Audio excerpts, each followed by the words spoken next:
Welcome back to Building Character, where we figure out how to play as your favorite fictional characters in Dungeons & Dragons. Follow me on Twitch to watch these runs live, and like and subscribe for a better father figure next time you play. Maybe. Today we're building Nepheli Louxe, champion of the Badlands, and the best partner you could have in the game. This is actually going to be really easy. Just put an equal amount of fat and flour into a pan on medium-low heat. Oh wait, no, that's how to build Nepheli Louxe.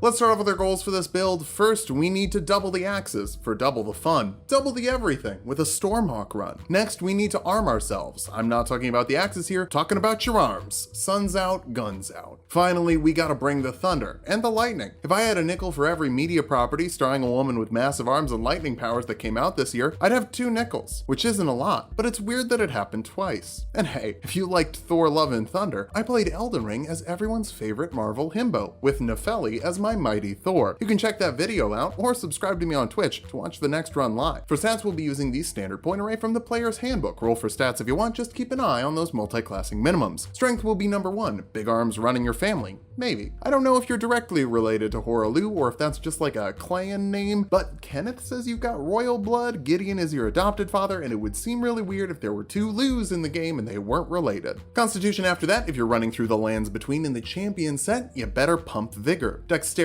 next, like I said, you keep it light, and lightening your load could help your lightening. Follow that with charisma. There are 2 types of people, those that fear Nepheli's guns and those that opposite of fear them. Intelligence is a bit low. Your dad is the all-knowing one and will dump wisdom. You didn't really catch on to Gideon being kind of a dick, and he calls himself the all-knowing. That should be kind of a dead giveaway. Nepheli is a tarnished, but that's just a human. Take the dual wielder feat to add 1 to your AC when you're using 2-weapon fighting, and you can dual wield any weapons as long as they don't have the heavy property. That means 2 battle axes is an option, which will deal a d8 of damage each, a nice bump up from the d6 of a hand axe, but you lose the thrown property. Bump your strength and your dexterity with your 2 free points, take religion for your skill of choice, and the outlander background for athletics and survival proficiency. Gotta be able to craft out in them lands between. We'll kick things off as a barbarian, giving you 2 skills from the barbarian list, like animal handling and intimidation. Gotta befriend the hawks and stop the cocky enemies. Barbarians get to rage, giving you resistance to bludgeoning, piercing, and slashing damage, and advantage on strength checks and saves. You also get extra damage to strength-based attacks, and you don't even need to eat any exalted flesh. Unarmored defense sets your AC to 10 plus your dexterity and constitution modifier, helping you keep the damage off with a light equipment load. Second level barbarians can get greedy with reckless attacks, letting you make your attacks with advantage if you're okay giving your enemies advantage on attacks against you. Shouldn't be a big issue, you've got a lot of HP. Trade some damage. Danger sense gives you advantage on dexterity saving throws against spells and traps you can see, so hopefully you can avoid some of Godric's tainted winds. Though tainted winds seems like it would be a con save. Third level barbarians can choose a primal path. Path of the Storm Herald is perfect for a Stormhawk, though not the desert option, despite the Badlands being deserts. Instead, we're going sea. Their storm aura surrounds them in a 10-foot radius, letting you force a dexterity saving throw on creatures inside, dealing 1d6 lightning damage to those that fail and half as much to those that succeed. It's guaranteed damage, and lightning is less commonly resisted than physical, but your d8 plus your rage damage would be more with a bonus action attack. It just depends on the enemy's resistances. You also get another free skill from the barbarian list. Perception will make sure nobody gets the jump on you, but it won't raise our wisdom. That means insight can still be bad, so you can still be blind to the crimes of your father and drink that fun potion from Selvis. 4th level barbarians get an ability score improvement or feat. We're gonna start pumping that strength modifier up. Always invest in damage first. Who wants vigor early game?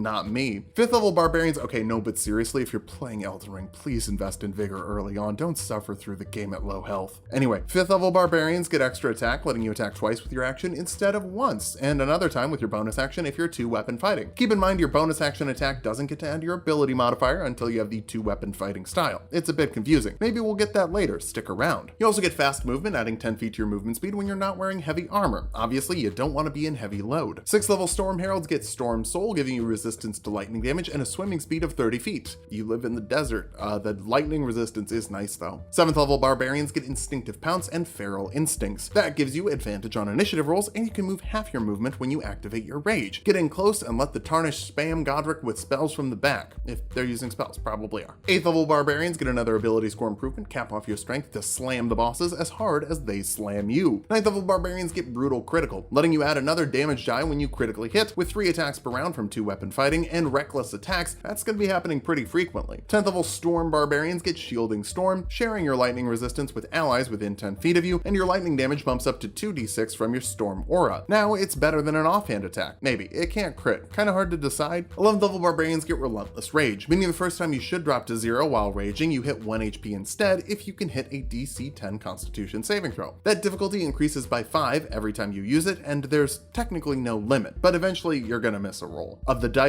or a roll out of the way of an enemy's attack. Kind of fun. A little wordplay there. 12th level Barbarians get another ability score improvement or feat. The Fighting Initiate feat lets you choose a fighting style like 2-weapon fighting, which lets you add your ability modifier to your offhand weapon attack. So now it's even more up in the air if you want to use the offhand weapon attack or the lightning attack. 13th level Barbarians get another brutal critical die for a 4d8 critical hit from your battle axes. It's obviously the stance breaks. Lord knows I love me some stance breaks. 14th level Storm Barbarians get Raging Storm. For Storm Barbarians, that lets you use your reaction to force a strength saving throw on a creature you hit with a melee attack. Failing that, they're knocked prone. It's honestly not all that great. All you get from it would be advantage on attack rolls against the prone target, which you could already get from Reckless Attack. I guess it would technically help another Tarnished that was fighting with you, but if you're already committed to the Reckless Attack bit and you're 1v1ing someone, it's not really all that helpful. I think Storm Barbarian could use a buff, honestly. 15th level Barbarians get Persistent Rage, so you'll only drop rage when you want to. Why would you want to? You don't have any spells to cast. Spells are just worse Ashes of War. 16th level Barbarians get another ability score improvement or feat. The Gift of the Chromatic Dragon lets you put a d4 of acid, cold, fire, lightning, or poison damage onto a weapon for 1 minute per short rest. Since it's not a spell, get a lightning axe while raging. That seems cool. You can also give yourself resistance to acid, cold, fire, lightning, or poison damage as a reaction a number of times per long rest equal to your proficiency bonus. When fighting the fire giant, I think fire would be a good resistance to have. 17th level Barbarians get a third brutal critical die, which means 5d8 critical hits with your axe and 5d8 plus 2d4 if you're using that chromatic gift, which you should always apply a buff before the boss. Buffed up ladies beat bad bosses better. 18th level Barbarians get Indomitable Might, meaning the lowest you can roll on a strength check is your strength score. So 20 is the minimum, but you could still roll higher with your plus 11 modifier. 19th level Barbarians get our last ability score improvement, bump your constitution. Unfortunately, we won't be able to get it to 20 since we needed so many feats. Psych! Our capstone's the 20th level of Barbarian for Primal Champion, raising your strength and constitution by 4 and giving you unlimited rages. Unlimited rage is so good, but I'll talk about that in the pros section. Now that we've hit level 20, let's figure out how viable this build is. First, permanent rage means that you walk through life resisting bludgeoning, piercing, slashing, and lightning damage with somewhere around 240 HP depending on how you rolled, so dying isn't going to be a problem. You've also got nice and consistent damage with 3d8 plus 3d4 plus 27 damage in a single round, and critical hits adding an extra 4d8 damage whenever you land them. Finally, you've got the muscle with advantage on a plus 13 athletics check that can't possibly end up lower than a 24. For weaknesses, you don't have a lot of ranged options beyond your aura, so birds could be annoying. Birds could be more annoying, actually. You're also lacking wisdom, so insight checks could have you following a bit of a bad dad. Finally, you have a great bonus action option from the Storm aura, so spending a feat to get 2-weapon fighting when you could just use a great axe and a great weapon master, probably not the best pick. But maybe you don't want to spam weapon arts, maybe you want to spam R1. Whatever you want to do, you'll do it with massive muscles and the spirit of a warrior. Just be wary of who you trust, or you could end up being done in by someone with selfish intentions. Thanks for watching. If you liked the video, subscribe for more. We're making a ton of extra Elden Ring videos over here. You can subscribe to my Twitch channel to watch me do the runs live, and I guess the other Tulok channel for more D&D. If this is your first Tulok building character video somehow, congrats.